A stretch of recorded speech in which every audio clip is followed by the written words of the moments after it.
Olá, o programa Gente que Fala está começando aqui pela 365, a sua rádio de todos os dias, com as imagens da OutV, a TV da internet, nossas redes sociais também no ar a partir de agora, Instagram, Facebook, tem o nosso canal no YouTube e as retransmissões às 5 da tarde pela TV aberta São Paulo, canal por assinatura na sua operadora de TV preferida. Mais tarde, já à noite, às 10 horas, a retransmissão pela Rádio Cultura AM 990 de Dois Córregos, no Centro-Oeste Paulista. Desde já fica aqui o nosso convite para você ficar com a gente pela próxima hora.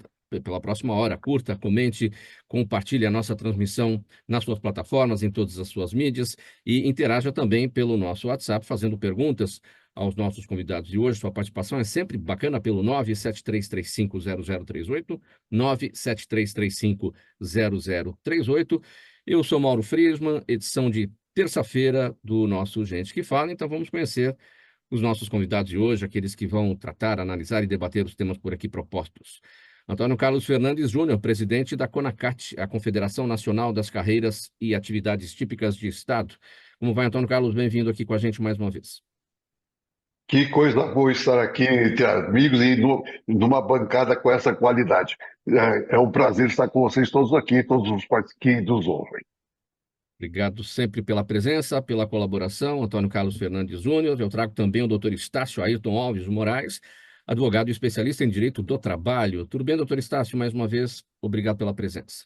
Olá, Mauro. Tudo ótimo, maravilha. Quero agradecer mais uma vez esse convite, cumprimentar o pessoal super seleto da bancada, o time da rádio, e quem ganha com tudo isso é o Gente que Fala.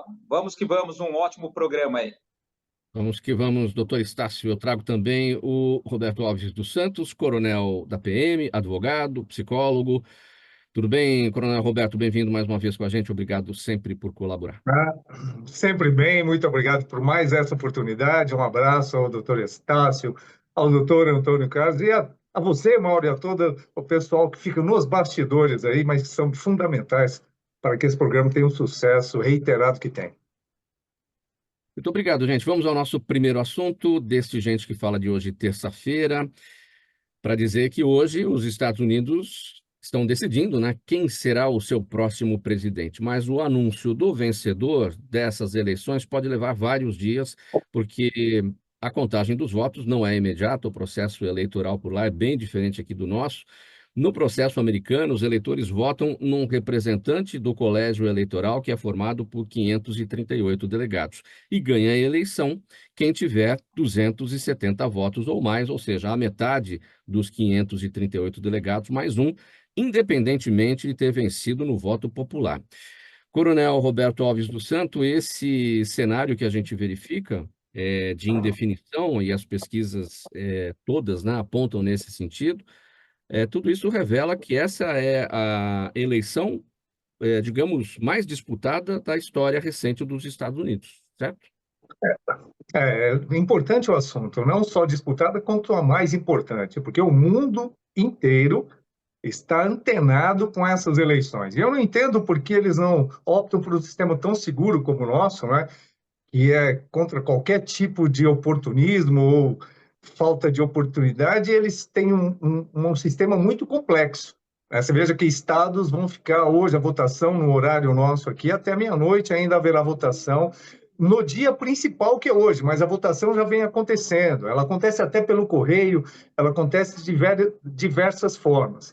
Então é importante que é um complexo, claro, que você até citou. A votação popular, ela só tem um componente de participação, não necessariamente o candidato mais votado, ele é eleito, porque justamente são os deputados de cada estado que vão fazer essa contagem final, ou seja, toda a votação majoritária daquele estado, você contabiliza os deputados daquela região, os representantes daquela região, para que você tenha o número de realmente efetivo que você deu, inclusive, né? Metade mais um. Mas é importante que o que vem acontecendo, nós já percebemos uma série de narrativas, né? Como acontece no mundo todo, acontece aqui. Então, você não tem ideia do que está acontecendo, porque são narrativas. A cada momento, até um esquilo já foi exaltado como uma opção de direcionar votos, ou seja, tudo é utilizado mas é um momento muito importante. Eu vejo como a eleição mais importante, porque ela é o divisor de águas para o que vai acontecer nos próximos 4 anos para o mundo. Cada candidato tem um posicionamento muito distinto, diferenciado, ou seja, dependendo do resultado da eleição, nós teremos um norte completamente diferente daquilo que talvez o mundo espere. Antônio Carlos, sua análise a respeito do dia de hoje nos Estados Unidos, a eleição transcorrendo por lá, num processo eleitoral completamente diferente do nosso, como a gente já disse aqui, estão todos dizendo, né? A gente sempre explica como é que funciona isso tudo.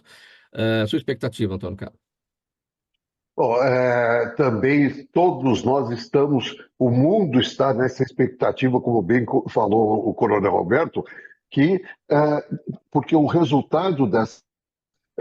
Quando o Coronel mencionou o esquilo, não pude deixar de remeter minha lembrança ao cacareco que nós tivemos em São Paulo, no Rio Tietê, né? E que foi muito bem votado numa eleição. O que nós esperamos é que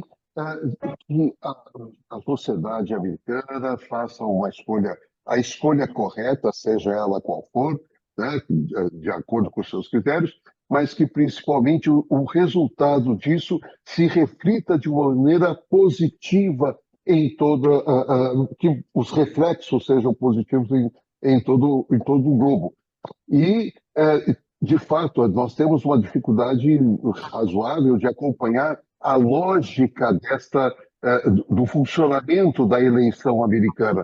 É uma lógica toda peculiar, né? E que faz, como é que é? Então, o candidato mais votado pela população não é necessariamente o candidato eleito. É um paradoxo de uma certa forma, mas é como funciona lá. Vamos acompanhando os resultados, mas principalmente aqui no Brasil, o que for decidido lá terá sérios reflexos.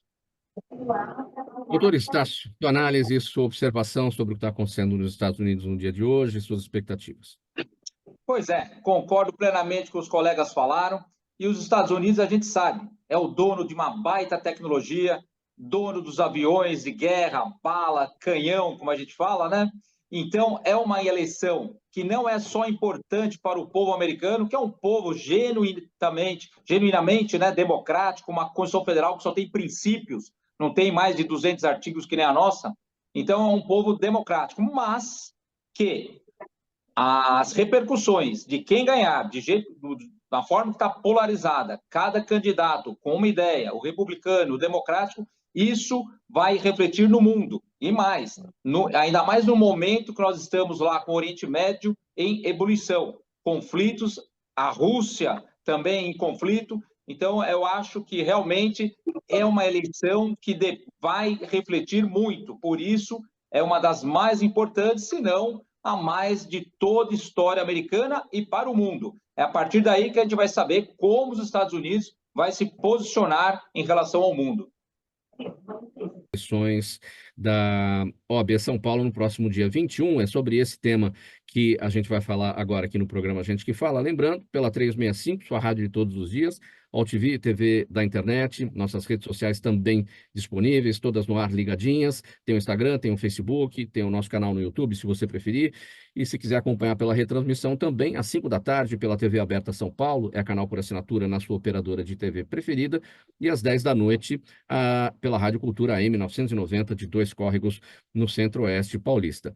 Como a gente já destacava aqui, as eleições para a presidência da OAB São Paulo acontecem no dia 21 de novembro. Pela primeira vez, os mais de 380 mil inscritos na entidade poderão votar pela internet, ou seja, um processo eleitoral 100% online, e 5 candidatos disputam a presidência da ordem. A gente já tratou aqui nos últimos dias sobre este assunto. Vamos falar um pouco mais a respeito. Doutor Estácio, sua expectativa em relação a esse momento de eleição na Ordem dos Advogados do Brasil, especialmente também a partir de um processo eletrônico, um processo online, em que as pessoas não precisarão se deslocar para locais de votação, poderão fazer isso por tablet, pelo celular, por um computador.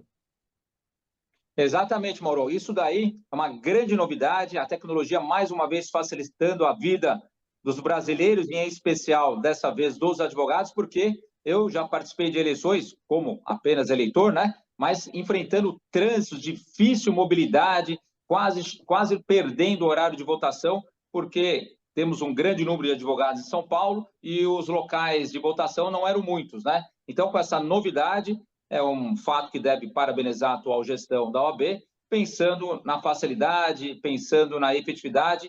É uma forma de democracia, onde todo advogado pode votar com mais tranquilidade. Eu acho que os eleitos, desejo que continue nessa tocada de mais tecnologia, cursos, reciclagem para os advogados, pensando também nos novos advogados que começam a vida. Eu acho que essa deve ser a bandeira a ser empunhada aí pelos candidatos à nova diretoria da Ordem de São Paulo.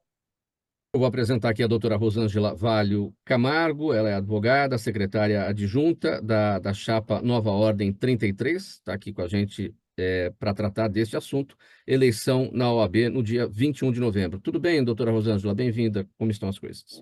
Tudo bem, desculpa, entrei um pouquinho adiantado, depois entrei atrasada. Seja É um bem-vinda prazer aqui estar a aqui com nossa... vocês. Seja bem-vindo aqui à nossa conversa. Eu destacava aqui a respeito das eleições, são 380 mil inscritos na OAB São Paulo e todos poderão votar pela internet, uma eleição 100% online e 5 candidatos disputam a presidência da Ordem. É de se destacar a importância de todo esse processo acontecer de forma online, isso facilita para todos os advogados que vão participar disso, né? E também a segurança dos resultados para aqueles que estão participando, né? São 5 candidatos, né, que disputam a presidência da Ordem. Quais são os desafios que a Ordem dos Advogados do Brasil, Seção São Paulo, precisa enfrentar daqui para frente a partir desta eleição? Na verdade, eu quero até aproveitar a ocasião e lembrar a todos os advogados para fazerem a atualização cadastral, que é muito importante, até o dia 8, né? Foi prorrogada essa data de atualização cadastral, para que possa efetivamente exercer aí o seu direito de voto, né? Eh, Olha, nós temos muitos desafios aqui, né? Eu, por exemplo, sou advogada há 25 anos, né? Trabalho em empresa desde antes de me formar, eh, e vejo, né, um movimento de omissão da OAB, né? Nós vemos o quanto o papel da OAB é importante dentro do processo democrático de direito, né? São muitos desafios. Nesses 25 anos que tenho de formada, eu vi colegas carregando filhos, indo para a OAB protocolar ou mesmo despachar, né? Quer dizer, carregando a criança junto para protocolar.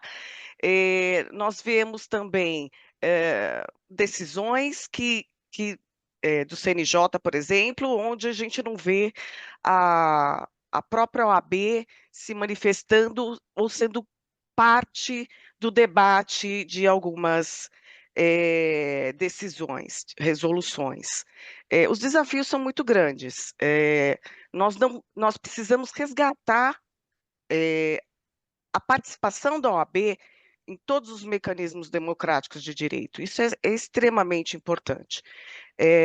O SCAF tem esse objetivo, ele é uma pessoa extremamente assertiva naquilo que ele propõe, e ele propõe esse debate com toda a sociedade, com todos os envolvidos, num objetivo de ampliar essa participação da OAB e resgatar essa participação da OAB em todos os seus aspectos, né? Acho que eu posso colocar assim de uma maneira ampla, né? Sim. A doutora Rosângela citou o doutor Scaff. O doutor Scaff esteve com a gente ontem aqui, doutor Alfredo Scaff Filho, que é candidato à presidência da OAB na chapa Nova Ordem 33 e tem como a sua vice a doutora Maristela Basso, que também sim, a doutora Maristela Basso, que é a candidata a vice nessa chapa, né? Eu quero repercutir com com o Coronel Roberto Alves a respeito deste momento importante para a OAB São Paulo, Coronel Roberto Alves, que também é advogado. Olha, que bacana, que bom ver a doutora Rosângela falando da importância de a OAB assumir o protagonismo da justiça nacional. A OAB tem uma finalidade preponderante em todos os desmandos que nós temos acompanhado nos últimos anos, diante do processo da justiça, de uma forma geral, como representante importante, fazendo com que o povo leigo questione as atribuições de magistrados, de ministros, por serem confrontadamente opostos ao que diz a Constituição, e a OAB, além da atribuição primordial, né, de orientar, de fiscalizar a atuação da advocacia, principalmente fiscalizando o código de ética, aquilo que alguns profissionais, entre aspas, eu vou colocar entre aspas, fazem com seus clientes, e a OAB tem uma responsabilidade, tem um trabalho importante. Agora, ela é responsável pela proteção da Constituição, não é? Da defesa do Estado de Direito, da justiça social, não é? Dos direitos humanos. Então, só com esse contexto, nós precisamos retomar esse protagonismo. Porque não podemos ser veja só, o exame da ordem, que é uma das atribuições, a aplicação do exame da ordem, para ter um filtro, para que você tenha um trabalho de excelência, ele é altamente questionável, porque sempre se pergunta, cadê o advogado? Como é que um advogado não tem acesso ao que o seu cliente precisa no inquérito policial? Isso é inadmissível. E a OAB sempre teve um papel preponderante na atividade, e um dos motivos pelos quais eu fiz direito, me formei e acreditei piamente que eu seria um defensor da justiça, e a justiça é o equilíbrio social. A justiça é o equilíbrio social. Então, quando eu vejo um candidato, uma candidata, parabéns, doutor Rosângela, que aceita e entende que nós precisamos retomar esse protagonismo e assumir essa ordenança, não pode haver tantos desmandos como há hoje, porque nós, enquanto povo, precisamos acreditar no processo jurídico, precisamos acreditar que realmente a justiça busca o equilíbrio e não Sim. pendências de um lado para o outro. Doutora Rosângela, qual deve ser o papel da OAB no sentido de uma justiça mais rápida, mais célere para os brasileiros? Nós repercutimos isso ontem com o doutor Scaff por aqui. Toda busca de direito, toda busca pela justiça, todo litígio começa com um advogado. Se você não tiver um advogado, você não tem o caminho para isso, né? E o que a gente observa, né, pelo nosso ordenamento jurídico brasileiro, é essa morosidade da justiça em relação a todas as demandas que todo mundo busca nos seus advogados para soluções. Enfim, como é que a OAB pode interferir nesse processo e tentar modificar esse estado de coisas? Acho que depende muito da atuação do novo presidente, né? Acho que o Scaff, ele tem, o Alfredo Scaff Filho, ele tem esse objetivo de ter esse debate com os órgãos do judiciário para promover esse alinhamento entre os interesses dos nossos clientes e também o interesse da sociedade e do judiciário, porque a gente sabe também que existe aí toda uma máquina, né, em que não depende somente do advogado, mas nós dependemos sim de ter essa conversa com todos os órgãos, que eu acho que falta essa atitude proativa da OAB em estar conversando e buscando alternativas para isso, né? Quer dizer, a gente tem que ter essa conversa entre os organismos para que a gente possa objetivar algo sustentável, né? Não adianta a gente fazer uma promessa de algo que não é factível ou sustentável. A gente precisa inicialmente ter essas conversas. Então, eu entendo, né, que é importante a chapa ganhadora, que espero sejamos nós da chapa 33, com o Scaff e Maristela, que a gente possa promover esses debates e buscar essas alternativas, né? Há alternativas hoje em dia, né, das soluções, né, de alternativas, né, à justiça, ao processo judicial, que são as soluções extrajudiciais, mas que a gente vê também que são fundamentais a presença do advogado, e isso também a gente quer reforçar na nossa administração, né? Pois não. Sim. Vamos seguir então para o nosso próximo tema e convidando aqui a doutora Rosângela para se manter aqui com a gente no nosso debate, na mesa de hoje do programa Gente que Fala, terça-feira, aqui pela 365, sua rádio de todos os dias, OTV, TV da internet, nossas redes sociais também no ar, tem o Instagram, tem o Facebook, o nosso canal no YouTube e as retransmissões mais tarde, a partir das 5 da tarde, pela TV Aberta São Paulo, canal por assinatura na sua operadora de TV preferida, e às 10 da noite pela Rádio Cultura AM 990, de Dois Córregos, no Centro-Oeste paulista. Olha, pessoal, a Justiça do Trabalho de Campinas julgou uma ação movida por uma funcionária de um hotel que alegou ter desenvolvido síndrome de burnout, depressão e ansiedade generalizado no ambiente de trabalho, por conta da ocupação dela mesmo.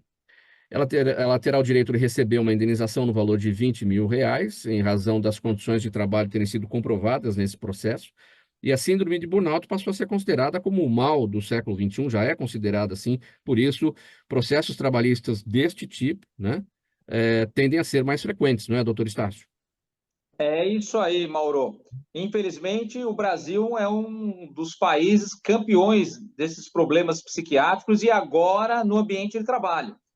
É a famosa doença da alma, né, que a gente fala. E nem sempre é importante para todo ouvinte do Gente que Fala, neste momento, nem sempre é criado, a origem é no trabalho, nas tarefas, mas sim do assédio que acontece, Mauro, no ambiente de trabalho. Então, o que acontece? Os fatores que desencadeiam o problema de ansiedade, depressão, vêm de um mau gestor, vem de uma política da empresa que não pune, que não seleciona o gestor da empresa. Porque, normalmente, o ambiente tóxico do ambiente de trabalho é que causa esse problema no trabalhador, que vem, vamos dizer assim, aumentando em muito as ações trabalhistas, causando a incapacidade para o trabalho. E aí, esse trabalhador que adoece num ambiente de trabalho hostil, ele vai ter que buscar no INSS o seu auxílio-doença. E ele poderá também, Mauro, se realmente a empresa não fiscalizar, a empresa não tiver essa atenção com seus gestores, se acontecer as perseguições com relação aos funcionários adoecidos, a empresa pode responder na justiça, como você citou nessa decisão lá do Tribunal de Campinas, por danos morais e materiais. Morais é por todo o constrangimento, a dor, a doença, né, do trabalhador, e os materiais, Mauro, é pela perda do quê? Da capacidade para o trabalho. Essa empresa pode ser responsabilizada a pagar todo o salário que ele perdeu. Doutor Estácio, como eu destaquei aqui, a gente está falando dessa funcionária deste hotel, é uma camareira, na verdade, então ela terá direito a uma indenização de R$20 mil, em razão das condições de trabalho terem sido, de fato, comprovadas, né? Como é que se faz isso, como é que se arbitra isso para que tudo, de fato, seja comprovado no sentido que foi esta causa, né, do burnout que ela alega, né, ter sofrido? Nesses processos, Mauro, de indenização por conta da doença do trabalho, agora já classificada, né? São duas provas principais que todos devem ouvir para saber como utilizar o processo na Justiça do Trabalho. Primeiro é a prova técnica, a pericial médica. O médico que vai ter que apurar através de documentos, né? Através de receituários, relatórios médicos e de uma apuração no exame clínico do próprio trabalhador, que é marcado no consultório. Aí o médico, em analisando os documentos, em fazendo o exame clínico no trabalhador, ele vai concluir para o juiz que houve, sim, um adoecimento por burnout. Agora, as condições que levaram a isso devem ser provadas por testemunhas. Por exemplo, quando há perseguição do gestor, do chefe, ou quando há humilhações, palavrões, xingamentos, até por e-mails, por WhatsApp, aí tem que ser provado por testemunha, para que o Poder Judiciário, o juiz, possa, com o laudo e com a testemunha, condenar a empresa nas indenizações. Essa vitória já é definitiva dessa trabalhadora ou cabe recurso ainda da outra parte? E muitas vezes, né, a gente vê nessas situações, né, o tal do ganhou, mas não levou, né? Pois é, Mauro, ainda cabe um recurso, por força de lei, para o TST lá em Brasília. Porém, esse tipo de processo é resolvido pela prova técnica, como eu falei, e pela testemunhal. Lá em Brasília, não é um tribunal que vai reavaliar as provas. Lá se discute divergência de jurisprudência ou até negativa de lei federal, mas, às vezes, as empresas, de forma inadvertida, recorrem para ganhar tempo, que isso daí, inclusive, pode ser caracterizado também com excesso do direito de recurso e ser penalizada por litigância de má-fé também. Mas direito tem. Agora, esse recurso que chama de revista não pode ser tramitado no TST para se discutir novamente a apreciação de provas. Então, o certo, o correto era parar ali no Tribunal de Campinas, né? Esse excesso de direito de recurso que muitas vezes leva a essa multa, né, de litigância de má-fé, litigância por má-fé, isso acaba gerando um valor que não é para a parte, né? Esse valor, quando é pago, essa multa paga é para a Justiça do Trabalho. Não é um valor que é Não, na recebido pela verdade, parte. não. Na verdade, não, Mauro, nessa litigância de má-fé, que é de 1 a 10% do valor da causa, essa condenação é revertida sim para a parte. Essa condenação não é multa administrativa que vai para o Ministério do Trabalho ou para a Justiça. É uma penalidade pela parte que utiliza do recurso que está na lei, mas de forma protelatória, como se diz no jargão popular, dar uma barrigada no processo, né? Então, essa multa é uma penalidade, sim, para a parte e é revertida, no caso aí em questão, para o trabalhador, para o reclamante. Uma matéria como essa, doutor Estácio, em razão, né, dessa situação, né, da doença do século XXI, mal do século XXI, e isso vem aumentando bastante, né? Qual é o risco de sair do TST e ir para um Supremo Tribunal Federal, por exemplo? Não é uma matéria constitucional, mas é tanta coisa para lá, né? Pois é, a nível Brasil hoje em dia, né, e com o Supremo tão criativo, fica difícil a gente cravar que não vá para lá, não vá desaguar lá para ser analisado alguma lei em caráter constitucional. Mas é um caso, processualmente falando, simples. Como eu disse, bastando a produção de duas provas, a médica e a testemunhal. Não tem muita discussão. É um processo que se resolve com análise tranquila dessas duas provas. Não tem muita discussão, Mauro, de negativa de lei, discussão de divergência de jurisprudência. O que se pode ter, mas não é a nível constitucional, é a dosagem dos valores para indenização moral ou para material, que é a perda do salário, né? Eu não vejo, tecnicamente, matéria para o Supremo. Muito bem, vamos seguir aqui. Próximo tema desta edição de terça-feira do programa Gente que Fala.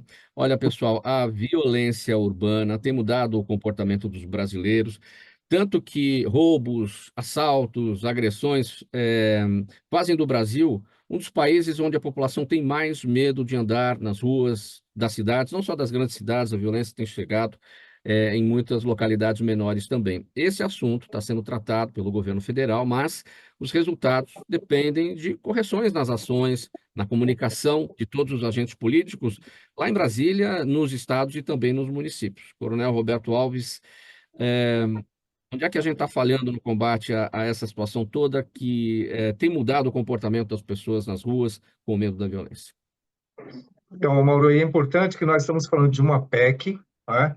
Uma proposta de emenda constitucional referente à segurança pública como focalizando ou focando na segurança pública essa sensação de impunidade da criminalidade por falta de atuação policial. Nós temos reiteradamente as ações policiais da Polícia Militar ostensiva preventiva, prendendo pessoas em flagrante pelo cometimento do mesmo crime durante uma semana por mais de 10 vezes. Aí você fala, eficiência da atuação policial, o policial está prendendo. Aí você tem um sistema que não para na ação policial.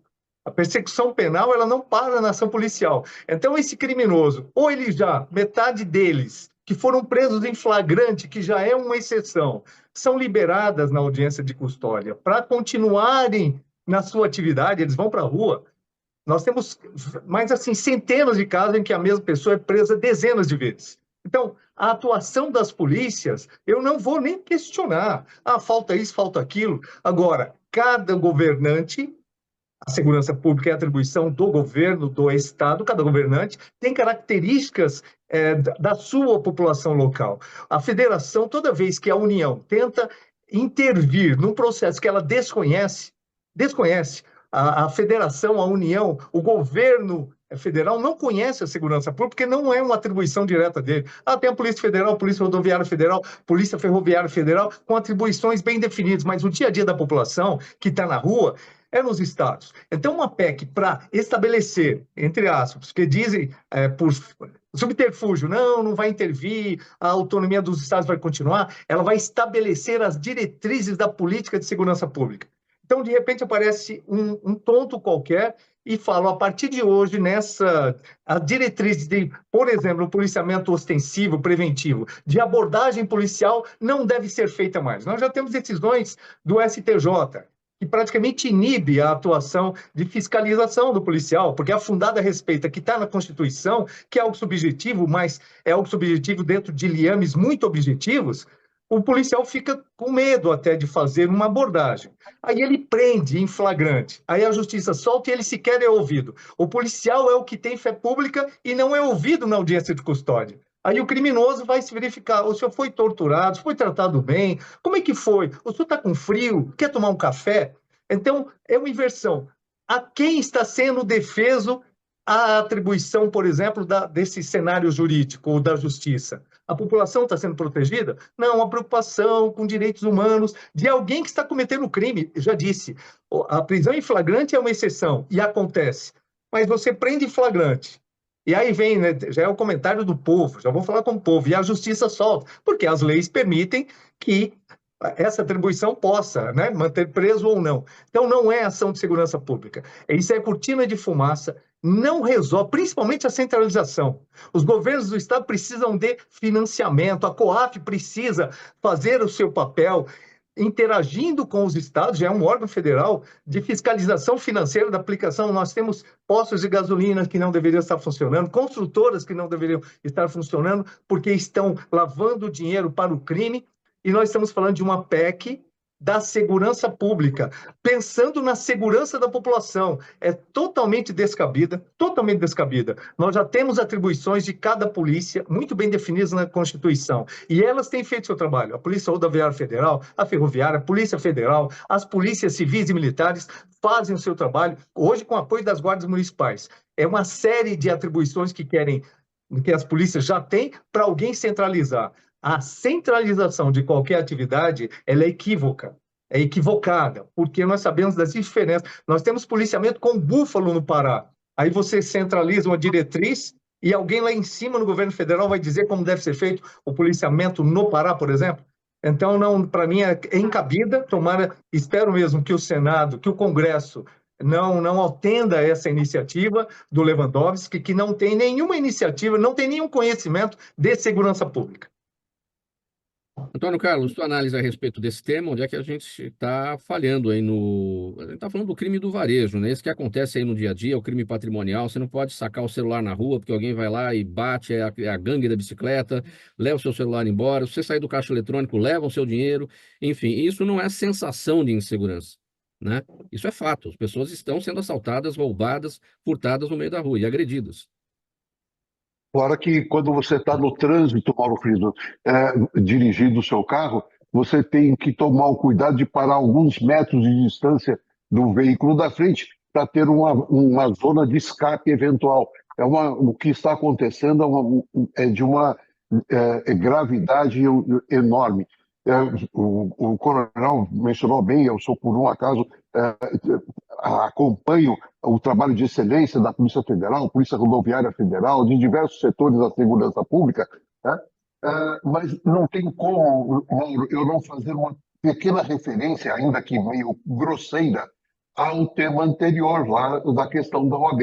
Estou aqui diante de 3 advogados, né, de peso, que tem uma grande representatividade, e guardadas as devidas proporções, o que acontece nas eleições da OAB, seja no estado de São Paulo, seja em nível nacional, seja em todos os estados, seja até nos municípios, as OABs regionais, tá? O que eu faço uma comparação grosseira com o papel que, por exemplo, a eleição americana tem sobre o restante do planeta, o quanto que o resultado do trabalho das OABs, de uma maneira geral, tem sobre a sociedade brasileira. O peso que tem esse enorme e assim, de determinante categoria que é dos advogados. Então, aí você faz um link, bem lembrado pelo coronel.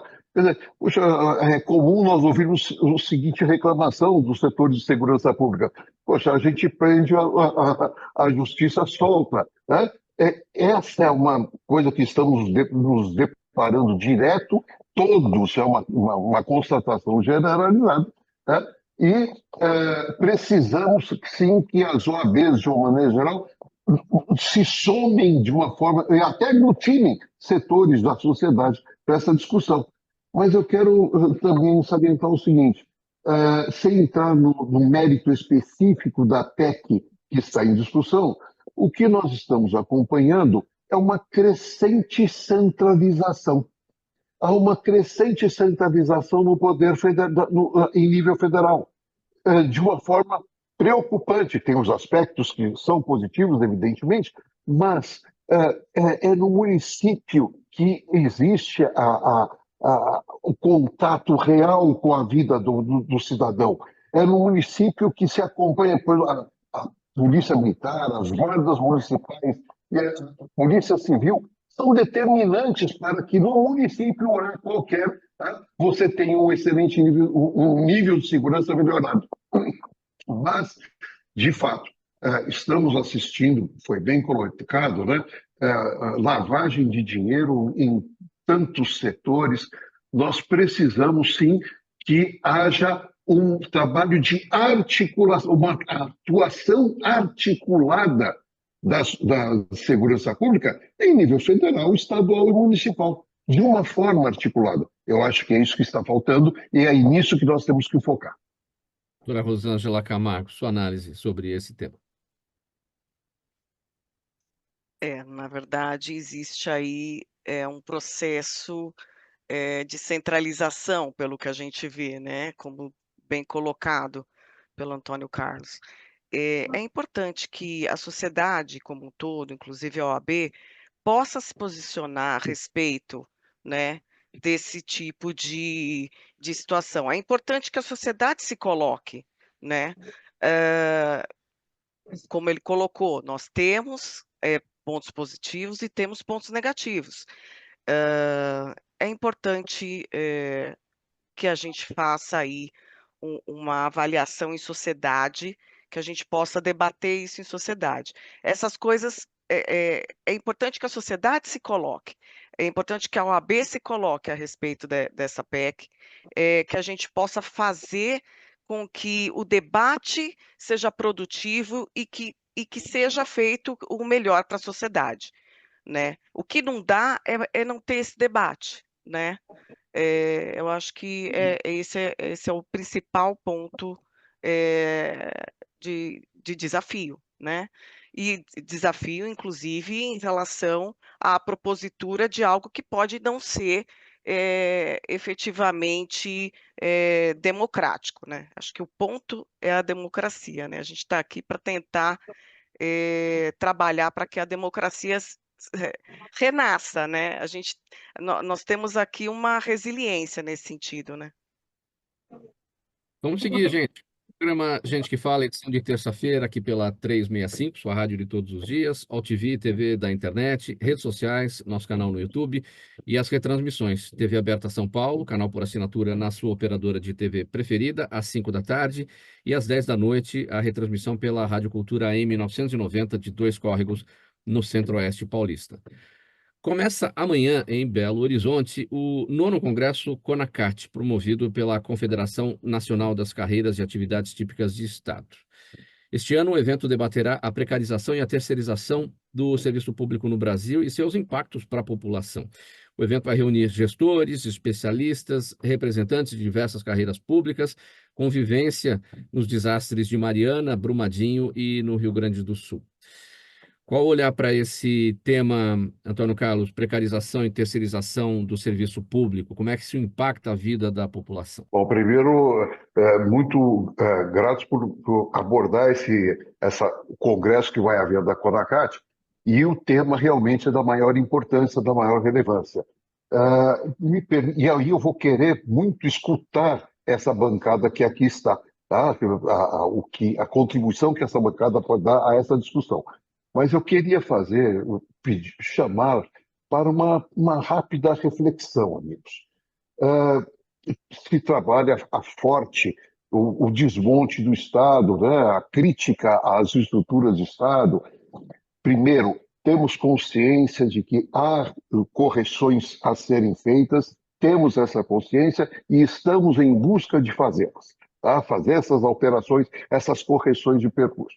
Mas a reflexão é a seguinte: para que o cidadão, você que nos acompanha, vamos pegar um exemplo, por favor, sem generalizar, mas o exemplo da saúde no município, que está sendo cada vez mais fortemente terceirizada. Eu acho que é um exemplo e que a sociedade percebe bem de perto as consequências disso. Gente, o que acontece numa terceirização de uma maneira geral? Por favor, sempre falando de uma maneira generalizada. Em cima do salário do servidor público, ninguém ganha, só quem ganha é a economia e o mercado, a sociedade, o município, a economia do município. Em cima do salário cada vez menor, muito menor, tá? Pior remunerado, do trabalhador terceirizado, só quem ganha, amigos, eventualmente, é a corrupção. Em cima do salário do servidor não se ganha recursos. Em cima de um contrato de terceirização, eventualmente, pode haver, sim, corrupção, e todos sabemos como isso funciona. Então, insisto, né? Em cima do salário, quem ganha é o mercado, é o município, é a economia. E, enquanto em cima da terceirização, nós temos cada vez mais trabalhadores apenas contratados como MEI, microempreendedor individual, sem quaisquer garantias, ganhando cada vez menos. Nós temos que tomar alguns cuidados em relação a isso. A MEI é um bom instrumento, foi criado? Foi. Só que ele está sendo usado como rota de fuga dos compromissos sociais. Então, eu queria dizer o seguinte: sim, por exemplo, você pega os desastres que estamos acompanhando, que aconteceram no Rio Grande do Sul, em outras regiões. Amigos, quem vai reconstruir esse Estado, quem vai reconstruir esse estrago é o Estado, não é outro. E eu gostaria muito, Mauro Friso, de ouvir a bancada o que eu devo levar para o Congresso nosso. Doutor Estácio, então começa amanhã o 9º Congresso da CONACAT, né, com o tema precarização e terceirização do serviço público, a sua contribuição, né, do que o Antônio Carlos pode levar para esse encontro, para esse evento, para o debate, para a discussão. Excelente iniciativa, baita oportunidade de se discutir a terceirização, que, como o doutor falou, precarização. Isso eu trago também para a privada, viu, doutor? Porque na área privada, os contratos de terceirização, nós encontramos, infelizmente, os funcionários terceirizados com baixa qualificação, com baixa capacidade técnica, os salários realmente lá embaixo, principalmente a falta de segurança no trabalho, falta de rigidez na saúde do trabalhador. É tudo falta, é tudo contra. Então, realmente, diz que a legislação trabalhista vem atualizando, vem buscando, né, sair da CLT engessada, mas nem sempre utilizada para o bem do trabalhador e para o bem do mercado. Infelizmente, Também tem corrupção na área privada, com relação à contratação de empresas, isso seja com diretores, com gestores. Então, é um tema importante que deve ser bem abordado e deixar muito bem informada a sociedade, os trabalhadores. Sobre a bandeira de novos trabalhos, de tecnologia, de novos empregos, mas tem que ver como é utilizado, viu, Mauro? A terceirização. Doutora Rosângela, como é que a OAB deve observar esse tema, precarização e terceirização do serviço público e os seus impactos para o resultado, para a população? O que a gente vê, na verdade, a OAB, ela vê inclusive a questão da mulher no mercado de trabalho, né? Vem uma crescente, né? A precarização do trabalho, inclusive da própria advocacia, né? Nós temos no nosso programa a intenção de fazer aí um trabalho de aumento, né, dos mercados de trabalho, a promoção da valorização da advocacia, inclusive da advocacia feminina, né? Dado esse aumento do mercado e das mulheres no mercado de trabalho, né? Uma melhor assistência a essas mulheres, inclusive, né, nas fases de transição, transição quando está grávida ou quando tiver num processo de transição, inclusive de carreira, né? Nós temos aí várias questões de saúde, inclusive de promoção à saúde da mulher, e questões de ouvidoria, inclusive na promoção dos pontos relacionados a questões relacionadas à violência contra a mulher, né? Que são pontos bem importantes, porque isso também causa a dependência da mulher no mercado, seja advogada, seja qualquer outra profissão, faz com que ela se mantenha numa relação abusiva e tudo mais. Então, a gente tem todo um programa visando a inclusão e as tratativas para a mulher, né? Eu, como mulher, 25 anos de formada, né, tenho aí depoimentos de várias colegas, né, pessoas que desistiram da profissão, pessoas que permaneceram, e há muita resiliência, né, e precisamos dar apoio às outras mulheres. Essa questão da terceirização realmente é uma realidade brasileira, né? Nós precisamos sim regularizar aquilo que está informal, né, de forma que a gente possa também contribuir para o orçamento nacional, mas precisamos também dar alternativas de trabalho, né? E o trabalho da advocacia está fomentando junto aos públicos de interesse essa possibilidade de ingresso e de novos caminhos aí, de novas áreas de trabalho, né? Inclusive digital, que é uma realidade, né, no país. Coronel Roberto Alves, sua análise sobre esse último tema, a gente vai em seguida para as perguntas da audiência. Bem breve, por gentileza. É importante dizer que houve uma demonização do serviço público, do servidor público, como ineficaz, ineficiente na sua atividade, e aí buscou-se a terceirização até como uma forma de melhorar essa prestação de serviço e de barateá-la. Muito pelo contrário, aumentou o número de licitações, o número de pessoas desconectadas com o serviço público, contratadas para exercer uma atividade, às vezes, totalmente alheia à sua formação, houve uma perda da qualidade, e o pior de tudo nesse cenário, para quem passou pela gestão municipal, você tem o servidor público não estava sendo renovada, não se abre vagas para novos servidores públicos, e você trouxe o cargo de confiança. Todos os vereadores infestam as subprefeituras, as prefeituras, com cargos de confiança. Aí sim, pessoas inabilitadas, desqualificadas, mas amigas. Então, o processo do serviço público ele tem que ser dimensionado sobre todas essas óticas. A economia de recursos, não tenho dúvida, porque o erário que banca tudo, não ficou mais barata a terceirização, aumentou o número de licitações e, junto com elas, a corrupção escancarada, nós temos vários cenários aí, E se não acabar com a ocupação de cargos por confiança, cada gestor que chega a cada 2, 4 anos coloca o grupinho do seu relacionamento, não adianta discutir nada em qualidade do serviço público e a carreira pública vai ficar cada vez mais defenestrada. A demonização é um papel natural para quem quer a opção de colocar os amigos do rei nos lugares a cada gestão. Perguntas da nossa audiência. Tem pergunta aqui para todo mundo. Eu vou pedir muita brevidade aqui nas respostas para a gente conseguir chegar no final, tá bom? Jaime sempre com a gente participando. Valeu, Jaime, todos os dias aqui fazendo perguntas. Coronel Roberto Alves, ele quer saber se Trump perder a eleição, ele poderá dizer que houve fraude eleitoral, como aconteceu, né, na eleição passada, e pode haver risco de invasões, tipo Capitólio? Pergunta aqui do Jaime. Não, risco de você não concordar com alguma coisa é natural, né? Não dá para.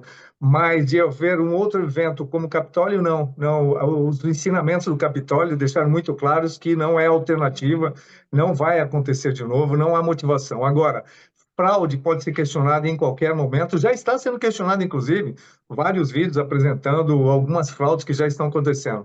Mas qualquer processo que envolva 150 milhões de eleitores, 170 milhões, pode haver sempre discussão se, né, se houve uma lisura completa ou não, principalmente num formato em que você tem várias formas de captação do voto, até pelo correio. Então é difícil você não poder questionar. Agora, o questionamento não vai alterar o processo. Doutora Rosângela, o Jaime também com a pergunta, qual a posição da sua chapa, né, que disputa a eleição para a presidência da Ordem dos Advogados do Brasil São Paulo, em relação à prisão em primeira instância? Acho que o Jaime está querendo dizer em segunda instância, não é isso? Doutora Rosângela. Bom, esse é um tema bastante polêmico, né? Foi revisto, né, no âmbito dos tribunais algumas vezes, né? Eu acho que é complicado a gente colocar uma posição, sendo que precisamos avaliar o caso concreto, né? Entendemos que havendo possibilidade jurídica, ele deve ser concedido, né? Então, eu acho que é isso, né? Eu acho Bem que é breve também, importante. doutora Rosângela. Pergunta agora aqui do Kevin. A atual presidência da OAB, ele quer saber se tem algum projeto da atual presidência e que a chapa 33, se for vencedora, pretende preservar, pretende manter o trabalho. A gente pretende manter o trabalho que está sendo bem feito, né? Aquilo que há oportunidade de aprimoramento, a gente vai trabalhar para isso, né? Não vamos construir a roda, né? A gente vai trabalhar naquilo que para melhorar aquilo que já vem sendo feito, né? Inclusive, trabalhando, a Chapa 33 tem, inclusive, um trabalho objetivando a melhora das condições de trabalho das mulheres, né? O apoio às mulheres e a classe, inclusive, nos seus processos iniciais, né? Desde o estagiário, né? O seu início de carreira. Então, assim, não há como desconstruir as coisas. Nós vamos trabalhar para uma renovação, inclusive desse processo democrático onde a OAB está sendo omissa, a OAB precisa se colocar frente às instâncias e todas as instâncias, para que a gente possa resgatar a credibilidade da OAB e o papel da OAB que vem sendo esquecido, inclusive. Tá certo? Doutor Estácio, o Gustavo pergunta, será que o sistema jurídico brasileiro vai criar especializações relacionadas a casos de saúde mental? Boa pergunta, Gustavo. Eu acho que o direito é dinâmico e tem que se adaptando ao tempo, né? Eu acho importante, porque como já tem várias ações, já tem várias condenações nesse sentido, eu acho que é o interesse do setor público de também aparelhar o Estado nesse sentido. Pergunta para você também do Jaime, doutor Estácio. Ele diz, por que o Brasil é dos poucos países que tem justiça no trabalho, lembrando que em muitos países é a justiça comum, que julga as pendências trabalhistas, por exemplo, que acontece nos Estados Unidos. Pois é, historicamente, né, Jaime? Você sabe que o Brasil era um país eminentemente rural e que teve a industrialização aí nesse século ainda, né? Então, muitas indústrias, muitas multinacionais foram se instalando e os trabalhadores trabalhavam 12, 14 horas. Então, foi necessário aqui no Brasil e até hoje importante ajuste de trabalho para dar uma equilibrada entre as forças do trabalho e do trabalhador. Antônio Carlos, o Jaime também quer saber de você, porque os funcionários públicos autárquicos não têm o fundo de garantia do tempo de serviço e apenas o PASEP. Já tive a oportunidade de responder outras questões a você. A questão das autarquias precisa ser trabalhada de fato de uma maneira diferente. O regime jurídico das autarquias é realmente diferenciado, mas você tem ainda bastante presente o concurso público.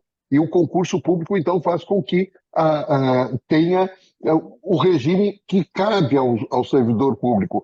Então, você tem algumas situações, principalmente de terceirizações em autarquias e fundações. Isso acontece com frequência e nós precisamos tentar dar uma roupagem geral. Carlos, pergunta aqui do seu xará, Antônio. Ele quer saber se a CONACAT tem algum trabalho, algum projeto social, relações com ONGs para esse tipo de atividade. Olha, nós fazemos uma interlocução enorme, Antônio Xará. Fazemos uma interlocução com diversos setores. Você viu agora mesmo, neste programa, fizemos um apelo à OAB. Vamos somar os setores para caminhar para as soluções que precisamos fazer no Brasil. E é essa somatória de organizações que pode levar a isso. Aliás, Antônio Carlos, eu errei aqui, não é o Antônio que te pergunta, é o Daniel, tá bom? Só para corrigir aqui, para fazer justiça com o Daniel. Então, vale ao Daniel. Muito bem, gente. Olha, o nosso tempo aqui já é esgotado. Eu vou botar um ponto final aqui na nossa conversa, que está ótima, mas a gente precisa encerrar para entregar o horário aqui. Tá bom? E o agradecimento a todos pelas presenças, todos que estiveram aqui. Um abraço a todos aqui da nossa equipe do programa Gente que Fala. Antônio Carlos Fernandes Júnior, presidente da Confederação Nacional das Carreiras e Atividades Típicas de Estado, a CONACAT. Ele está em Frutal, lá em Minas Gerais, interior de Minas, para essa conversa com a gente. Doutor Estácio Ayrton Alves Moraes, advogado, especialista em Direito do Trabalho. O Coronel Roberto Alves dos Santos, coronel PM, advogado e psicólogo. E também a doutora Rosângela Camargo, que é da secretária adjunta da chapa Nova Ordem 33, que disputa a presidência da OAB São Paulo no próximo dia 21. Gente, obrigado pelas presenças de cada um, pelas explicações, para nossa audiência por aqui. Programa Gente que Fala é sempre realização da ABCom, 23 anos no ar, apresentação minha, Mauro Friesman, a Zenilda Salvato é a nossa diretora de produção, o jornalista Fausto Camunho é o nosso diretor-geral, e você do outro lado, sempre espectador, ouvinte, internauta, a razão da nossa presença por aqui. A gente volta amanhã pela 365, sua rádio de todos os dias, AltV TV da internet, redes sociais, YouTube e as retransmissões. 5 da tarde, TV aberta São Paulo, canal por assinatura na sua operadora de TV preferida, e depois, mais tarde, às 10 da noite, pela Rádio Cultura AM 990, de Dois Córregos, no Centro-Oeste Paulista. Um abraço para todo mundo, a gente se vê amanhã. Tchau, tchau.